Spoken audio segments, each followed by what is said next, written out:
نحمده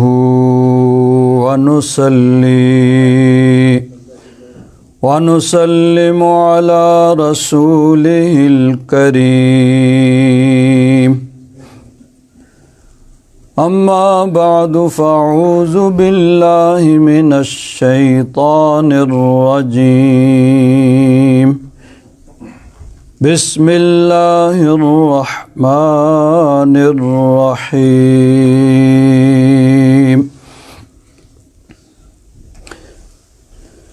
إن الذين قالوا ربنا الله ثم استقاموا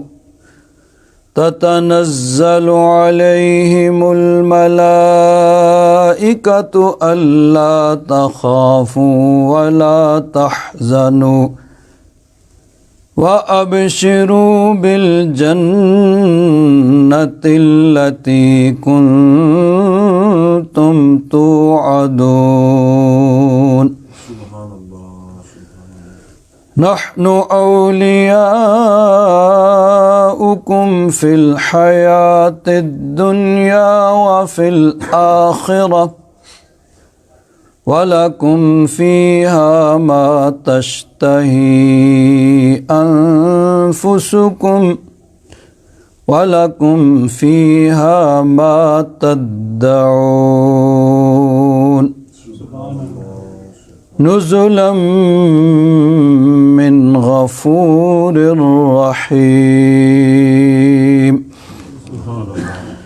آمنت بالله صدق الله مولانا العظيم وبلغنا رسوله النبي الأمين الكريم ونحن على ذلك لمن الشاهدين والشاكرين والحمد لله رب العالمين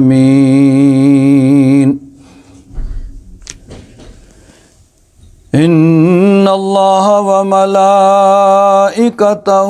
يصلون على النبي يا أيها الذين آمنوا صلوا عليه وسلموا تسليما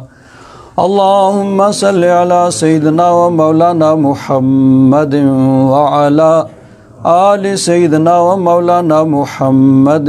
وبارك وسلم صلى الله عليك يا رسول اللہ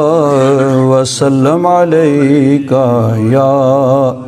حبیب اللہ اکرم صاحب اے سی آن کر دیو صلی اللہ علیک یا رسول اللہ وسلم علیک یا حبیب اللہ وہی رب ہے جس نے تجھ کو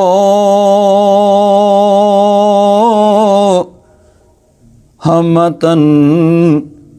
کرم بنایا وہی رب ہے جس نے تجھ کو ہمتن کرم بنایا ہمیں بھیک مانگنے کو تیرا آستاں بتایا تجھے حمد ہے خدایا یہی بولے سدرا والے چمن جہاں کے تھالے سبھی میں نے چھان ڈالے، تیرے پایا کا نہ پایا، تیرے پایا کا نہ پایا، تجھے یک نے یک بنایا، وہی رب ہے جس نے تجھ کو ہمتن کرم بنایا، ہمیں بھیک مانگنے کو تیرا ستاں بتایا، تجھے حمد ہے خدایا۔ حضرات محترم،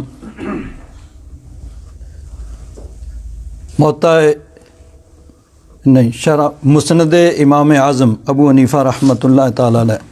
حضرت امام اعظم ابو حنیفہ رحمۃ اللہ تعالیٰ علیہ نے احادیث مبارکہ جو جمع کی، اس میں سے ایک حدیث گزشتہ 2 جمعوں میں آپ حضرات کے سامنے میں نے پیش کی۔ آج ایک اور حدیث پاک جو ہے وہ آپ حضرات کے سامنے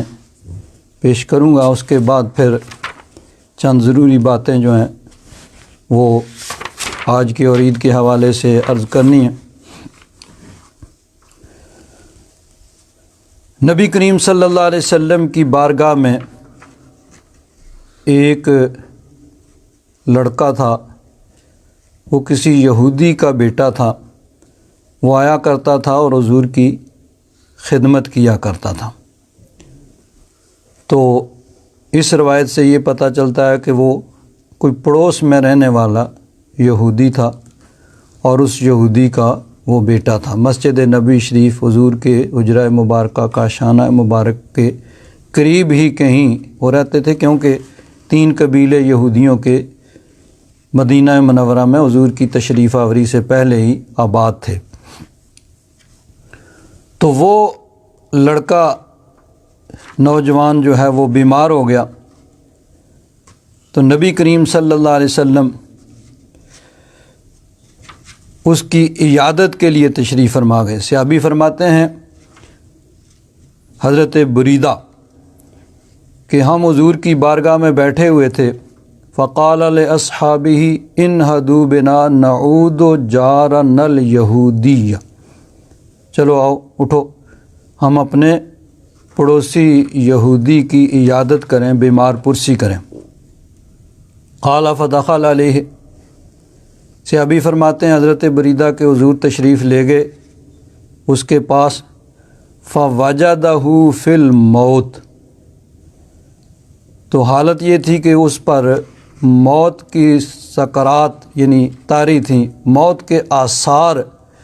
نمودار تھے کہ یہ اس کا آخری وقت ہے، کسی بھی وقت اس کی موت واقع ہو جاتی، یعنی اتنا زیادہ وہ بیمار تھا نوجوان۔ فسألہ، حضور نے اس کا حال احوال پوچھا، ثم قال اشہد اللہ الہ الا اللہ وانی رسول اللہ، حضور نے فرمایا کہ تو گواہی دے کہ اللہ کے سوا کوئی معبود نہیں اور میں اس کا رسول ہوں۔ فنظر الی ابیہ، تو وہ جو نوجوان تھا یہودی، اس نے سوالیہ انداز میں اپنے باپ کی طرف دیکھا کہ جو یہ مجھے کہہ رہے ہیں میں کہوں کہ نہ کہوں۔ فلم یکلمہ ابوہ، اس کا باپ یہودی تھا تو اس نے ہاں یا نہ کچھ بھی نہیں کیا، کہ نہ اس نے اس بات میں جواب دیا نہ نفی میں، یعنی نہ اس بات میں سارے لایا بھئی کہہ دو، نہ نفی میں کہ نہ کہو، کچھ بھی نہیں کہا۔ فقال النبی صلی اللہ علیہ وسلم اشہد اللہ الہ الا اللہ، تو اس بات کی گواہی دے کہ اللہ کے سوا کوئی عبادت کے لائق نہیں، کوئی معبود نہیں، وانی رسول اللہ، اور میں اس کا رسول ہوں۔ فنظر الی ابیہ، اس نے پھر سوالیہ انداز میں اپنے باپ کی طرف دیکھا کہ کیا کروں، کہوں نہ کہوں۔ فقال ابوہ اشہد لہ، تو باپ نے کہا ان کے لیے گواہی دے دو، یعنی جو جی کہہ رہے ہیں تم بھی کہو، یعنی گواہی دے دو اور ان کا دین قبول کر لو، کیونکہ یہ حضور کے اخلاق کریمہ تھے کہ وہ یہودی تھا، یہودی کا بیٹا تھا، لیکن حضور صحابہ کرام کے ساتھ اس کی عیادت کے لیے، بیمار پرسی کے لیے تشریف لے گئے۔ تو یہ ایک تو پڑوسی کا حق ہے کہ چاہے وہ غیر مسلم بھی ہے تو اس طرح کے مروت اور مودت کے کام، یعنی انسان اگر وہ ہم سے اخلاق سے پیش آئیں تو مسلمان ہونے کے ناطے ہمارا زیادہ حق بنتا ہے کہ ہم بہتر طریقے سے ان کے ساتھ اخلاق کے ساتھ پیش ہوں، تاکہ ان کے اندر اسلام کی حقانیت وہ شاید آ جائے، ممکن ہے ہو جائے۔ ایسے نہیں کہ ایسا کردار ہو کہ جس کی وجہ سے وہ اسلام کے بارے میں تو پہلے ہی سنتے رہتے ہیں، تو دیکھ کے کہیں بھئی جو سنا تھا اس سے بھی یعنی لڑائی جھگڑا اور اسی طرح اور غلط باتیں نہیں۔ مسلمان کا کردار جو ہے وہ اتنا پاکیزہ ہونا چاہیے کہ اس کے کردار کو دیکھ کے غیر مسلم گواہی دیں کہ جس مذہب کا یہ ماننے والا ہے وہ مذہب سچا ہے۔ تو اس طرح حضور نبی کریم صلی اللہ علیہ وسلم نے اس غیر مسلم کے ساتھ یہ مروت فرمائی کہ آپ اس کی عیادت کے لیے تشریف لے گئے، اور پھر کرم یہ فرمایا کہ اب یہ جا تو رہا ہی ہے، اگر اس وقت بھی یہ کلمہ پڑھ لے تو چلو اس کی بخشش کا سامان ہو جائے گا۔ تو پہلی دفعہ جب کہا تو اس نے باپ سے سوالیہ انداز میں پوچھا تو باپ خاموش رہا۔ دوسری دفعہ جب حضور نے پھر فرمایا کہ گواہی دے کہ اللہ کے سوا کوئی معبود نہیں اور میں اس کا رسول ہوں، پھر اس نے باپ کی طرف دیکھا تو اس کے باپ نے کہا تو گواہی دے دے۔ فقال الفتى اشہد ان لا الہ الا اللہ وان محمد رسول اللہ، اس نے گواہی دی کہ اللہ کے سوا کوئی معبود نہیں اور حضرت احمد مجتبیٰ محمد مصطفیٰ صلی اللہ تعالیٰ علیہ وآلہ وصحبہ وبارک وسلم اس کے رسول ہیں۔ تو اسلام، کلمہ اسلام اس نے پڑھ لیا۔ فقال النبی صلی اللہ علیہ وسلم الحمد للہ الذی انقذ بی نسمۃ من النار، تو نبی کریم صلی اللہ علیہ وسلم نے اس وقت یہ کہا اللہ تبارک و تعالیٰ کا شکر ہے، تمام تعریفیں اللہ تبارک و تعالیٰ کے لیے ہیں کہ جس نے میری وجہ سے ایک شخص کو جہنم سے بچا لیا۔ اب ظاہر بات ہے وہ کفر کی حالت میں مرتا تو جہنم میں جانا تھا، کیونکہ نبی کریم صلی اللہ علیہ وسلم کی تشریف آوری اور حضور کے اعلان نبوت کے بعد پہلے جتنے دین ہیں چاہے وہ الہامی ہوں وہ سب کے سب کینسل ہو گئے۔ یعنی حضور کی تشریف آوری سے پہلے اگر کسی کے پاس اصل عیسائیت، حضرت عیسیٰ علیہ السلام جو اصل دین لائے تھے وہ اس پہ عمل کر رہا تھا تو وہ نجات یافتہ، یعنی اس کو مسلمان شمار کیا جائے گا اور اس کو نجات یافتہ کہا جائے گا۔ لیکن حضور کی تشریف آوری اور حضور کے اعلان نبوت کے بعد اب جس تک حضور کی نبوت کی خبر پہنچ گئی اس پہ لازم ہے کہ وہ اپنا دین چھوڑ کر حضور کے دین کو اختیار کرے۔ حضور کی تشریف آوری، حضور کے اعلان نبوت کے بعد جس کو خبر پہنچ گئی حضور کی نبوت کی، پھر اگر اس نے دین اسلام قبول نہیں کیا تو پھر وہ نجات یافتہ نہیں ہوگا۔ حضور کی تشریف آوری سے پہلے سارے کے سارے دین جو ہیں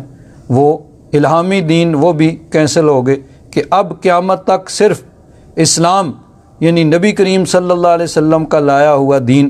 یہی نجات کا ذریعہ ہے۔ تو وہ چونکہ یعنی